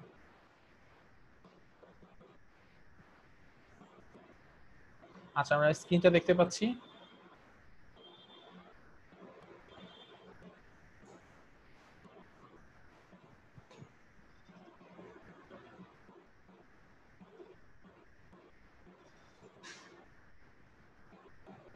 আচ্ছা আমরা হচ্ছে কিছু সিম্পল টপিক কভার করব, basics of heat and temperature. এই সেশনটা শেখার পরে আমরা আসলে যে জিনিসগুলো জানতে পারবো আমরা, সেটা আমাদের আসলে দরকার নেই। আচ্ছা তো হিট অর্থ কি বলো তো কেউ একজন? হিট স্যার গরম, গরম করা হিট আর কি। হচ্ছে গরম। আচ্ছা তাপ। হ্যাঁ হিট আর একটা মিনিং হচ্ছে তাপ। ওকে জুবাইর তুমি কিছু বলবা? জি স্যার, স্যার আগের আগের ইয়াটা নিয়ে। হ্যাঁ বলো, আগে এটা বলো, সমস্যা নেই। স্যার জি এর ধ্রুব মানটা কত জানি বলছেন? 6.673 into 10 to the minus 11 newton metre square per kg square. Sir M1 আর M2 এটা দিয়ে আমরা কি বুঝবো? M1 আর M2? আচ্ছা m1 হচ্ছে যে কোন একটা বস্তুর ভর, মানে আমরা যে দুইটা বস্তুর মধ্যে বের করতেছি, মহাকর্ষ বল বের করতেছি, সেটার যে কোন একটা বস্তুর ভর হচ্ছে m1 আর একটা বস্তুর ভর হচ্ছে m2। আর ডিটা হচ্ছে m1 আর m2 থেকে কতটুকু দূরত্বে অবস্থিত, সেটা হচ্ছে ডি। ঠিক স্যার আছে, M2 টা আপনার ওই যে নেটের প্রবলেমের কারণে M2 টা আমি বুঝি নাই, আবার একটু বলবেন? m1 হচ্ছে মানে আমরা যখন মহাকর্ষ সূত্র অ্যাপ্লাই করব তখন অ্যাকচুয়ালি দুইটা বস্তুর মধ্যে হচ্ছে আবারও প্রবলেম। আচ্ছা আমার কথা কি বাকিরা শুনতে পাও? আচ্ছা আমার এখানেই তো নেটের সমস্যা হচ্ছে। আচ্ছা এখন শুনতে পাচ্ছ আমার কথা ক্লিয়ারলি? স্যার এখন শুনতে পাচ্ছি। এখন শোনা যায়, এখন শোনা যায়। m1 আর m2 হচ্ছে আমরা মানে দুইটা বস্তুর মধ্যে মহাকর্ষ বল বের করতেছি। হ্যাঁ, তো m1 m2 হচ্ছে m1 একটা বস্তুর ভর, m2 আরেকটা বস্তুর ভর। যে দুইটা বস্তুর মধ্যে কি আমরা যে দুইটা বস্তুর মধ্যে ওই মহাকর্ষ বলটা আমরা বের করতেছি। মানে মহাকর্ষ সূত্রতে কি বলা ছিল যে এই পৃথিবীর সকল বস্তু একে অপরকে আকর্ষণ করে। তো আমরা যখন দুইটা বস্তুর মধ্যে মহাকর্ষ বল বের করি সেই বলটা হয় এরকম যে বলটা হয় ওই দুইটা বস্তুর ভরের গুণফলের সমানুপাতিক। তো একটা বস্তুর ভর m1 আর একটা বস্তুর ভর m2। এখন আমরা সাউন্ড আসছে না? যে কোনোটাকে m1 বলতে পারি, আরেকটাকে m2 বলতে পারি।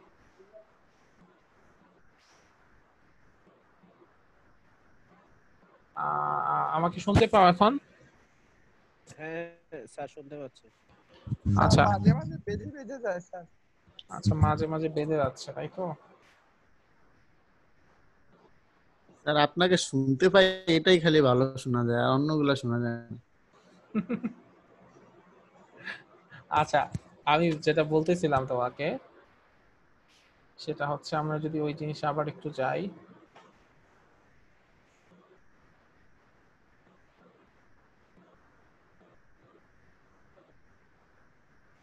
আচ্ছা এখানে আমরা যে কোনো দুইটা বস্তুর মধ্যে হচ্ছে মহাকর্ষ বল বের করি, যে কোনো দুইটা বস্তু ধরে নেই।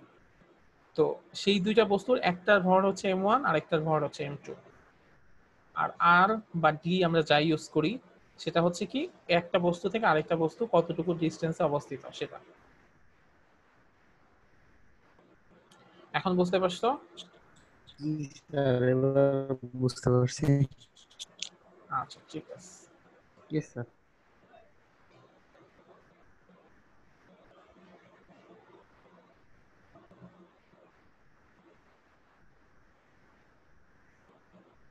আচ্ছা, তো আমরা আজকে যেটা পড়বো সেটা হচ্ছে তাপ কি বা হিট কি।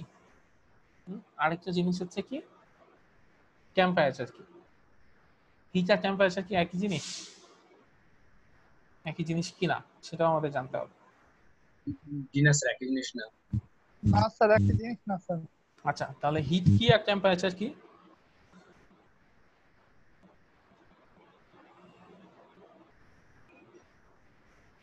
হিট হচ্ছে তাপমাত্রা, হিট, তাপ, টেম্পারেচার, তাপ। একটা জিনিস স্যার ওই হিট মানে গরম করা বা তাপ দেওয়া একটা জিনিসকে।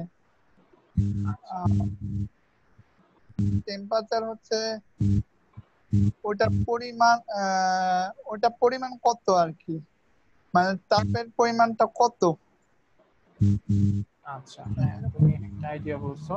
আর কেউ বলবা?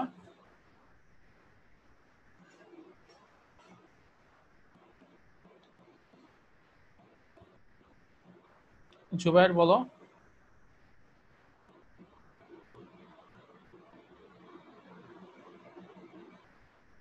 জুবায়ের। স্যার আমি কিছুই তো বলুন না স্যার। না না, আমি তোমাকে বলতে বললাম যে হিট আর টেম্পারেচারে কিছু একটা বলো, তোমার কি মনে হয়?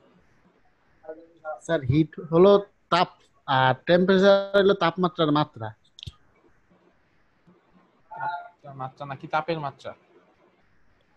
তাপের মাত্রা। তাপের মাত্রা।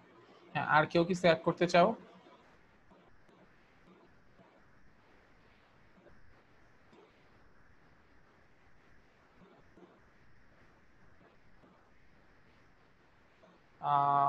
নিশি, তুমি কিছু অ্যাড করতে চাও? বলো তো হিট হিট কি আর তাপ, হিট টেম্পারেচার কি? স্যার উষ্ণ, তাপ, হ্যাঁ, আর তাপমাত্রা? তাপমাত্রা, তারপরে উচ্চ তাপ, এগুলোই তো স্যার। আচ্ছা। আকাশ, রাকিবুল ইসলাম আকাশ।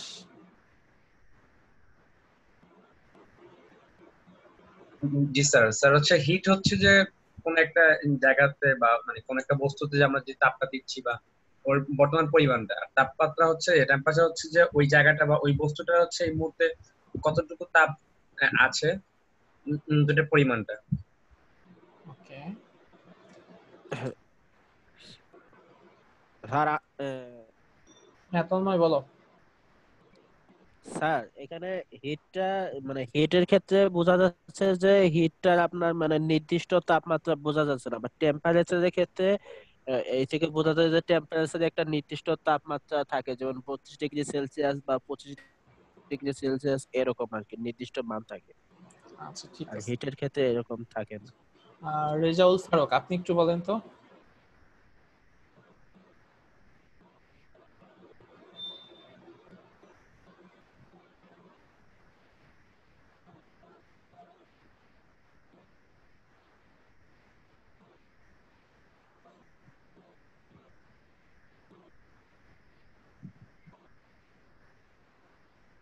হ্যালো, আমি মনে হয় শুনতে পাচ্ছি না।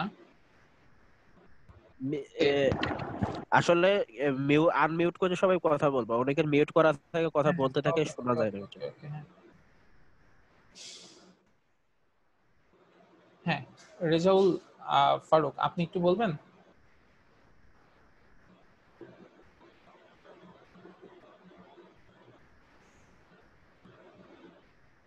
Net problem maybe. আচ্ছা, মোবিল নেটে কোনো প্রবলেম। আচ্ছা, তো আমি বলতে থাকি, সমস্যা নাই। আচ্ছা, আমরা জানি যে শক্তির আসলে অনেকগুলো রূপ আছে। হ্যাঁ, শক্তির অনেকগুলো রূপ থাকে। তো যেমন হচ্ছে তাপ শক্তি হতে পারে, বিদ্যুৎ শক্তি হতে পারে, রাসায়নিক শক্তি হতে পারে। তারপর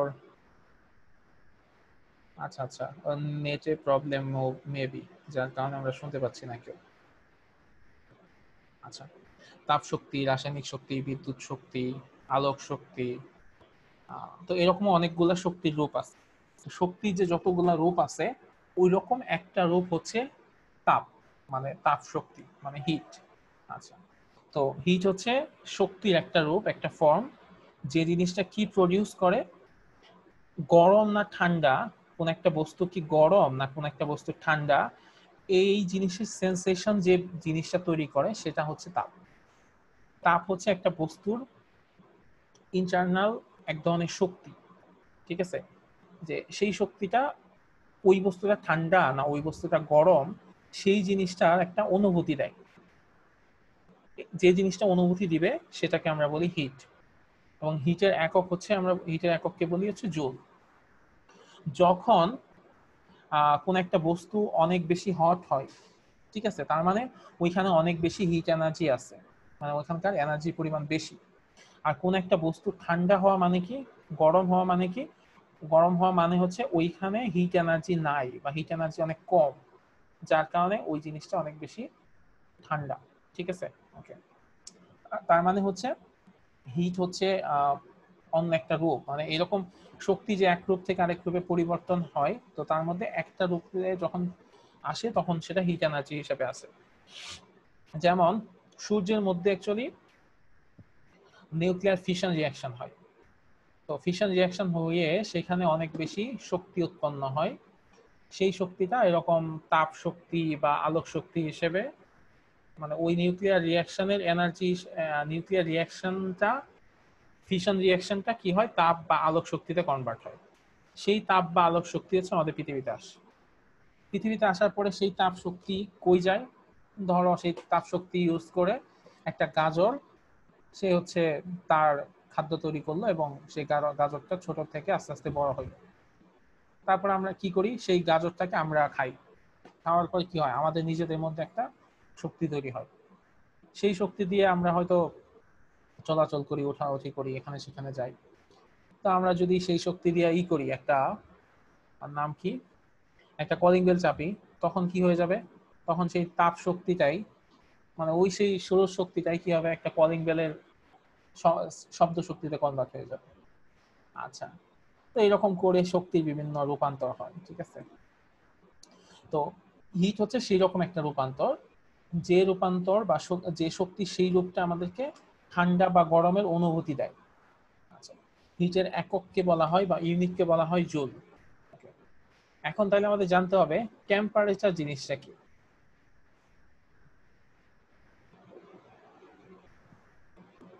টেম্পারেচার জিনিসটা কি, এখন কথা হচ্ছে যে একটা বস্তু গরম বা একটা বস্তু ঠান্ডা, এই জিনিসটা এখন কতটুকু গরম বা কতটুকু ঠান্ডা সেইটা আমরা বুঝবো কিভাবে। আমরা তো হচ্ছে তাপ থেকে বুঝলাম যে কোন একটা জায়গায় যদি তাপ শক্তি থাকে তাহলে সেখান থেকে আমরা বুঝতে পারি যে এটা ঠান্ডা না এটা গরম। এখন কথা হচ্ছে যে ঠান্ডা বা গরম তো বুঝলাম, কিন্তু কোনটা কতটুকু ঠান্ডা বা কোনটা কতটুকু গরম সেটা আমরা কেমনে বুঝবো। সেইটা বোঝার জন্য আমাদের যে জিনিসটা জানা দরকার হবে সেটা হচ্ছে কি টেম্পারেচার। টেম্পারেচার হচ্ছে একটা কোয়ান্টিটি যেটা মেজার করে কি, যেটা বের করে দেয় কি অ্যামাউন্ট অফ হটনেস বা কোল্ডনেস, কোন একটা জিনিসের মধ্যে কতটুকু পরিমাণ হটনেস আছে বা কতটুকু পরিমাণ কোল্ডনেস আছে, এই জিনিসটা বের করে হচ্ছে টেম্পারেচার, ঠিক আছে। এটার একক হতে পারে অনেক অনেক রকম, পার ডিগ্রি সেলসিয়াস, কেলভিন বা ফারেনহাইট, মানে বিভিন্ন বিজ্ঞানী বিভিন্ন ধরনের স্কেল বানাইছে, সেই স্কেল অনুযায়ী টেম্পারেচারের বিভিন্ন স্কেল আছে, তো যে কোনোটা একটা লিখলেই হবে, সমস্যা নেই। আচ্ছা, তার মানে টেম্পারেচার হচ্ছে সেই কোয়ান্টিটিটা যে কোয়ান্টিটি মেজার করবে কি যে কোন একটা বস্তু কতটুকু হট বা কতটুকু কোল্ড সেটা মেজার করবে, সেটা, এবং সেটাকে আমরা বলবো টেম্পারেচার। তাপ হচ্ছে শক্তি, আর টেম্পারেচার হচ্ছে কি যে সেই যে শক্তি, সেই শক্তিটা কত পরিমাণ আছে ওখানে, সেই জিনিসটা বের করে যার সাহায্যে সেটাকে আমরা বলি টেম্পারেচার। তো তাপ আর তাপমাত্রার আরো অনেকগুলা পার্থক্য আছে, সেই পার্থক্যগুলো আমরা একটু দেখে আসি যে তাপ আর তাপমাত্রার মধ্যে আরো কি কি পার্থক্য করা যায়।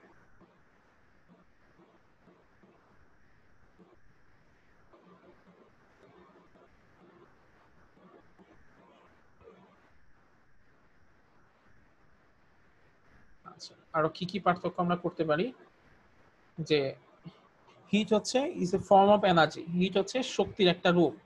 আর টেম্পারেচার কি? টেম্পারেচার কিন্তু শক্তির রূপ না।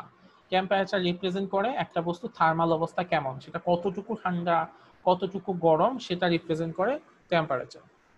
হিট হচ্ছে একটা কারণ, হিট হচ্ছে একটা কারণ, কি কারণ? যে এখানে হিট এনার্জি আছে, আর সেই হিট এনার্জি থাকার কারণে কোনো বস্তু কত গরম বা কত ঠান্ডা সেটা বোঝা যায় টেম্পারেচার থেকে। তার মানে টেম্পারেচার হচ্ছে ইফেক্ট, ফলাফল, আর হিট হচ্ছে কারণ। আচ্ছা, টেম্পারেচার যে যন্ত্র দিয়ে বের করা হয়, মানে টেম্পারেচার যে যন্ত্র দিয়ে মাপা হয় সেটার নাম কি বলতো কেউ? তাপমাত্রা মাপে কোন যন্ত্র দিয়ে? থার্মোমিটার। তাপমাত্রা মাপে হচ্ছে থার্মোমিটার দিয়ে। আর তাপ মাপে যে যন্ত্রের সাহায্যে, সেটা আসলে দেখার কথা না, সেটার নাম হচ্ছে ক্যালোরিমিটার। ঠিক আছে, এটা হচ্ছে একটা মানে এটা হচ্ছে ফিজিক্স ল্যাব গুলাতে থাকে, সেটা যন্ত্রের নাম হচ্ছে ক্যালোরিমিটার। এটা দিয়ে হচ্ছে তাপ মাপে, আর তাপমাত্রা যেটা দিয়ে মাপে সেটা হচ্ছে থার্মোমিটার, যেটা আমাদের সবার বাসায় আছে। আচ্ছা, তাপের একক হচ্ছে জুল, আর টেম্পারেচার একক হচ্ছে পার ডিগ্রি সেলসিয়াস বা কেলভিন বা পার ফারেনহাইট। আচ্ছা, হিট হচ্ছে এক ধরনের শক্তি, আমি যেটা বলতেছিলাম, শক্তি বা শক্তির রূপ। আর সেই শক্তিটাকে ডেমনস্ট্রেশন করে, মানে আমার মধ্যে কত শক্তি আছে সেটা প্রকাশ করা হচ্ছে টেম্পারেচারের কাজ। মানে হিট হচ্ছে আমার মধ্যে একটা শক্তি আছে, আর আমার মধ্যে কত শক্তি আছে সেটা তো আমার শো অফ করতে হবে। সেই শো অফ করার যে প্যারামিটার সেটা হচ্ছে টেম্পারেচার, যে ওর মধ্যে এত টেম্পারেচার আছে, তার মানে ওর শক্তি বেশি। আচ্ছা, হিট সবসময় কি হয়? হিট সবসময় বেশি তাপমাত্রার বস্তু থেকে কম তাপমাত্রার বস্তুর দিকে যায়। এই পৃথিবীর নিয়মই হচ্ছে এরকম, যে হিট সবসময় কি করে? বেশি তাপমাত্রার বস্তু থেকে কম তাপমাত্রার বস্তুর দিকে যায়। ঠিক আছে, মানে বেশি তাপমাত্রার বস্তুতে বেশি হিট এনার্জি থাকে, কম তাপমাত্রার বস্তুতে কম হিট এনার্জি থাকে। তো যেটা হয় যে যার মধ্যে বেশি এনার্জি থাকে সেখান থেকে আস্তে আস্তে কম এনার্জির দিকে যায়। এবং সবসময় কখন তারা যায়, মানে এবং সবসময় দুইটা, একটা গরম বস্তুকে আর একটা হালকা বস্তুকে যদি আমরা পাশাপাশি রাখি, দেখবো একটা বস্তু থেকে আরেকটা বস্তুতে তাপ ট্রান্সফার হয়ে যাচ্ছে। এবং ততক্ষণ পর্যন্ত তাপের ট্রান্সফরমেশন হবে যতক্ষণ পর্যন্ত না তাদের তাপমাত্রা সমান হয়ে যাবে। তো আরেকটা জিনিস, এরপরে যেগুলো আছে এগুলো আসলে আমাদের অত জানার দরকার নাই। আচ্ছা, এরপরে এগুলো আমাদের অত ইম্পর্টেন্ট না, কিন্তু এই দুইটা জিনিস জানতে হবে। এখন এইখান থেকে কিছু কনসেপ্ট আমাদের ক্লিয়ার করতে হবে। আমরা বলছি হিটের একক হচ্ছে জুল, আর তাপমাত্রার একক বলতেছি এরকম যে সেলসিয়াস বা ফারেনহাইট বা কেলভিন। তো সেলসিয়াস, ফারেনহাইট, কেলভিন এগুলো আসলে কেমন কি বা এগুলা কেমনে কি হয় সেগুলো আমরা নেক্সট ক্লাসে পড়বো। আজকে আমরা একটা কনসেপ্ট ডেভেলপমেন্ট হইলে আমরা এটা শেষ করে ফেলবো। তো কনসেপ্টটা হচ্ছে এইরকম যে এই যে হিটের কথা আমরা বলতেছি বা তাপের কথা বলতেছি, এই তাপের একককে আমরা বলি জুল।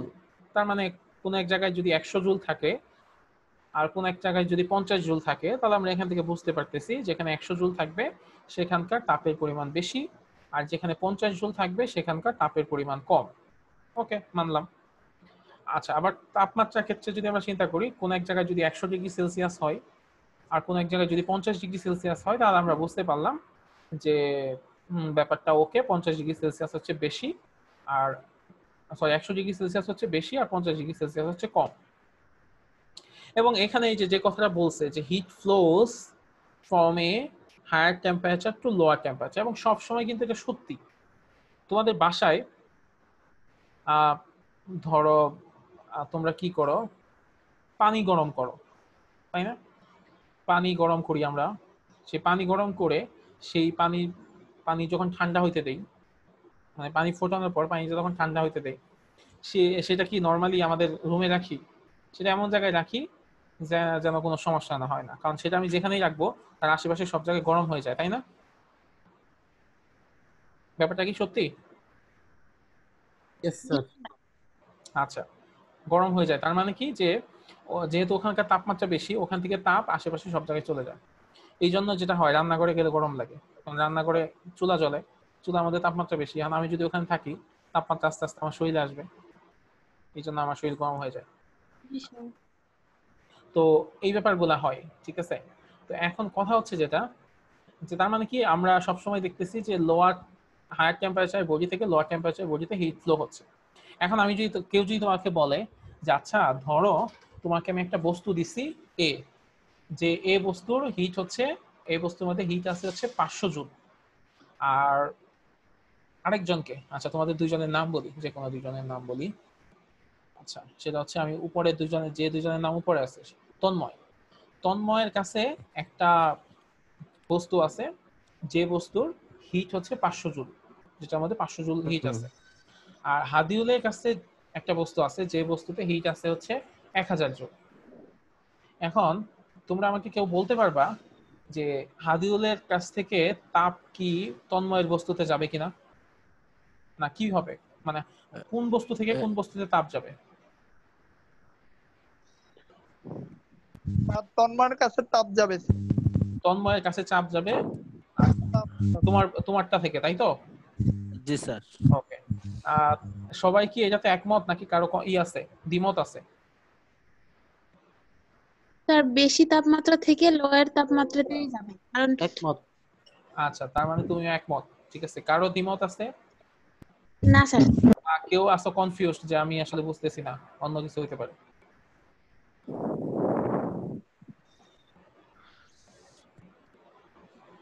না স্যার বলো, ঠিক আছে। সবাই কমেন্ট করো, সবাই কমেন্ট করো, বলো। আচ্ছা সব নিশিত বলো।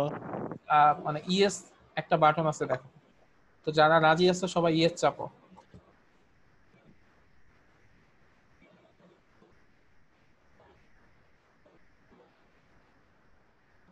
তিনজন ইয়েস বলছে, কারা কারা বলছে আমি একটু দেখি। কোথায় স্যার ইয়েস? হাদিউল ইসলাম, জুবাইর রহমান। ইয়েস কোথায় স্যার? ইয়েস বা হচ্ছে হ্যান্ড রেজ করা, কিছু একটা করো যে তুমি রাজি। পার্টিসিপেন্টস, হ্যাঁ পার্টিসিপেন্ট হবে, হ্যাঁ। 5 জন রাজি।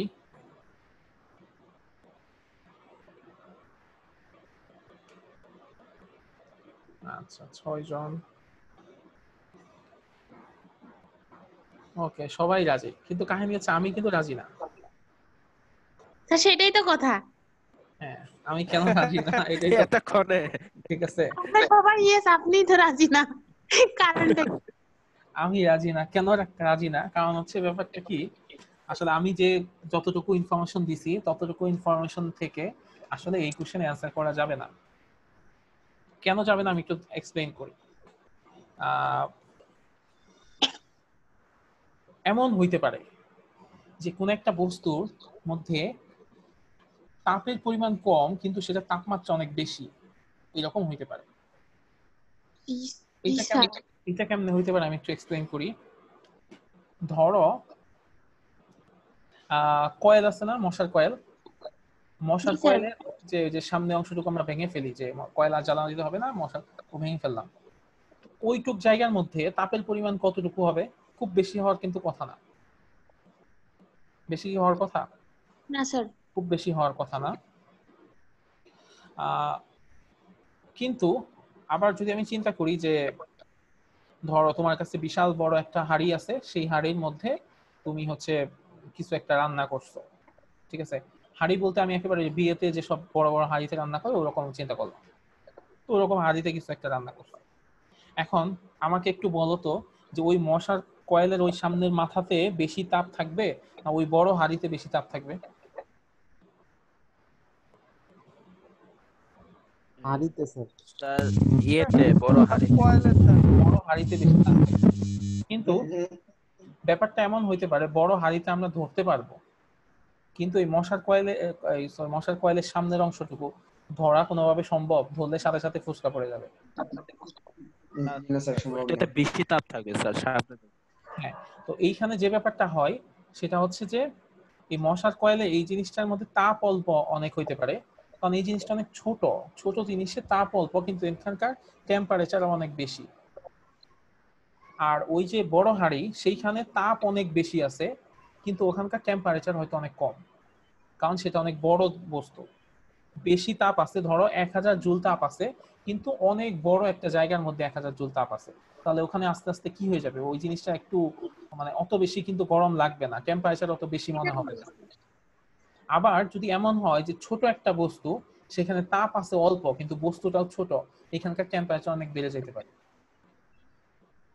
ঠিক আছে, আমরা যখন গরম ভাত খাই তখন আম্মুরা বা আমরা নিজেরা কি করি, ভাতটাকে পুরো প্লেটে ছড়ায় নেই। কেন ছড়ায় নেই? এটা যত বেশি ছড়ায় যাবে এখানকার তত বেশি তাপ হারাবে এবং আমার ওই জিনিসটা ঠান্ডা হবে তাড়াতাড়ি। কিন্তু আমি যদি এক জায়গায় রাখি তাহলে ওখানকার থেকে তাপ বের হয়ে যাবে না এবং ওখানকার গরম লাগবে। তার মানে আমি সারফেস এরিয়া, আমার এরিয়া যত বড় করে দিব আমার ওই জিনিসটা তত বেশি ঠান্ডা মনে হবে, মানে টেম্পারেচার তত কমে যাবে। ঠিক আছে, এই কারণে দেখা যায় যে আমরা ওই যে কি বলে আমার ভাতিজা স্যুপ খিচুড়ি বলে ব্যাপারটাকে, ঠিক আছে, একটু নরম খিচুড়ি যেটা, সেটা খাওয়ার সময় দেখা যায় চারদিকে ছড়িয়ে দিয়ে, বা গরম ভাত খাওয়ার সময় আমরা সেটাকে ছড়িয়ে দিয়ে আস্তে আস্তে আস্তে আস্তে একটু একটু করে খাই। ব্যাপারটা হচ্ছে এই কারণে। তার মানে যে আমি যে ইনফরমেশনটা বলছি যে ওর হচ্ছে 1000 ওর হচ্ছে 500, এই জায়গা এই ইনফরমেশন টুল থেকে বলা যাবে না যে কোন জায়গা থেকে কোন জায়গায় তাপ যাবে। সবসময় বুঝতে হবে কি যে তাপের পরিমাণ বেশি কোথায়, তাপমাত্রার পরিমাণ বেশি কোথায়। আমি যদি বলে দিতাম যে ওর বস্তুটার তাপমাত্রা হচ্ছে 25 ডিগ্রি সেলসিয়াস, ওর বস্তুটার তাপমাত্রা হচ্ছে 40 ডিগ্রি সেলসিয়াস, সেক্ষেত্রে আমি বলতে পারবো যে 40 ডিগ্রি সেলসিয়াসের বস্তু থেকে 25 ডিগ্রি সেলসিয়াসের বস্তুতে তাপের ট্রান্সফার হবে। কিন্তু যদি আমি তাপমাত্রার পরিমাণ না বলি তাহলে সেখান থেকে আসলে জিনিসটা কোনোভাবেই বলা যাবে না। বুঝতে পারছি ব্যাপারটা? জি স্যার। ওয়ান সেন্স ব্যাপারটা যে এর মতো। এখানে তো আসলে একটা হিট কন্টেন্ট দেখাচ্ছে। আরেকটা জিনিস আমি একটু এক্সপ্লেইন করি ব্যাপারটা, সেটা হচ্ছে পানির ক্ষেত্রেও কিন্তু ব্যাপারটা এরকম যে এক জায়গা থেকে আরেক জায়গায় পানি, মানে দুইটা কৌটার মধ্যে ধরো আমার পানি আছে, মানে দুইটা পাত্রের মধ্যে পানি আছে, একটা পাত্রের মধ্যে পানি বেশি আর একটা পাত্রের মধ্যে পানি কম, কিন্তু আমি এই দুইটাকে যদি কানেকশন করে দেই কোনটা থেকে কোনটায় পানি যাবে কেউ আমাকে বলতে পারবা? যদি উচ্চতা সমান থাকে তাহলে কোনোটা থেকে কোনোটা যাবে না। হ্যাঁ উচ্চতা, হ্যাঁ হ্যাঁ, এই যে ইম্পর্টেন্ট একটা কথা বলছো। ধরে নিলাম এই যে আমার একটা পাত্র, এইটা একটা পাত্র আর এখানে আরেকটা পাত্র আছে, হ্যাঁ এই দুইটা পাত্র আছে। আচ্ছা, তো আমি কি করছি যে এখানে আচ্ছা ওটা লাগবে না, এইখানে আমি একটা কানেকশন করে দিছি তাদের, ঠিক আছে, ধরে নাও যে এখানে একটা পাইপ দিয়ে কানেকশন করে দিছি যে জায়গা দিয়ে ওরা হচ্ছে পানি ট্রান্সফার হইতে পারবে। এখন যদি এমন হয় যে এরকম হয়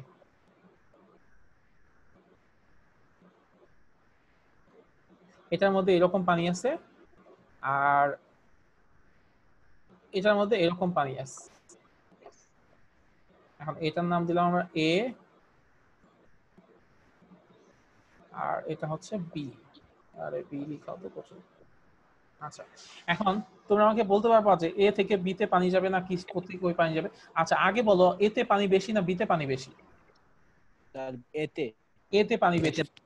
আচ্ছা এতে পানি বেশি, তো যদি ব্যাপারটা এরকম হয় তো হিসাবে কি হওয়ার কথা যে এ থেকে বি তে পানি যাবে, যেহেতু এতে পানি বেশি, কিন্তু তা কিন্তু হবে না, দুইটার মধ্যে উচ্চতা সমান, পানি উচ্চতা সমান, কোন জায়গায় পানি এখানে কি হবে না, মানে কোন জায়গা থেকে কোন জায়গায় পানি যাবে না। ধরে নিলাম যে বিতে আরো পানি ঢাললাম, বিতে এখন পানি এই পর্যন্ত, বিতে এই পর্যন্ত পানি থাকলেও কিন্তু বিতে এর চেয়ে পানি কম, তাই না? তো এইটা আমি আরেকটু বাড়িয়ে দিলাম। পানি বেশি কোথায় এখনো? বিতে না, পানি বেশি কোথায়? পরিমাণটা বেশি এতে, কিন্তু পানি পরিমাণ এতে বেশি কিন্তু পানি যাবে বি থেকে, কারণ কি? কারণ এটার উচ্চতা বেশি, উচ্চতা বেশি থেকে পানি এখানে যাবে এবং ততক্ষণ পর্যন্ত যাবে যতক্ষণ পর্যন্ত না দুইটা উচ্চতা সমান হবে। এই হিটের ক্ষেত্রেও ব্যাপারটা এরকম, ধরে নিলাম যে এই বস্তুর ক্ষেত্রে আমার হিট কম আর এই বস্তুর ক্ষেত্রে হিট বেশি, কিন্তু এখানকার টেম্পারেচার হয়তো কম, এখানকার টেম্পারেচার হয়তো বেশি, তো যেটা হবে টেম্পারেচার বেশি থেকে টেম্পারেচার কমে যাবে, কখনোই কম টেম্পারেচার থেকে বেশি টেম্পারেচার যাবে না, হিটের পরিমাণ যাই হোক না কেন। বুঝতে পারছি ব্যাপারটা? জি স্যার। কনসেপ্ট ক্লিয়ার সবার? Yes clear sir. তাহলে আমরা আজকে এই পর্যন্তই রাখি, নেক্সট দিন হচ্ছে আমরা করব, এই যে টেম্পারেচারকে বললাম যে টেম্পারেচারে বিভিন্ন ধরনের স্কেল আছে, সেলসিয়াস, ফারেনহাইট, কেলভিন, এই স্কেলগুলা কি কি, এই স্কেলগুলা কেমনে আসছে সেগুলো বলবো। আরেকটা জিনিস পড়বো সেটা হচ্ছে থার্মোমিটার, যে থার্মোমিটারের সাহায্যে আমরা জ্বর মাপি, এই থার্মোমিটারগুলো আসলে কি, কেমনে, কত ধরনের থার্মোমিটার আছে বা এই থার্মোমিটারগুলো আসলে কেমনে কাজ করে সেই জিনিসগুলো আমরা একটু দেখবো। ঠিক আছে। আচ্ছা আমরা আজকে ক্লাসে ছিলাম কয়জন? 9 10 11। ওকে সমস্যা নেই। স্যার হ্যাঁ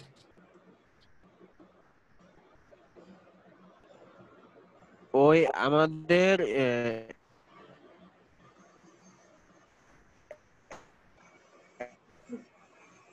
হ্যাঁ তোমরা তোমার কথা আমি শুনতে পাচ্ছি না।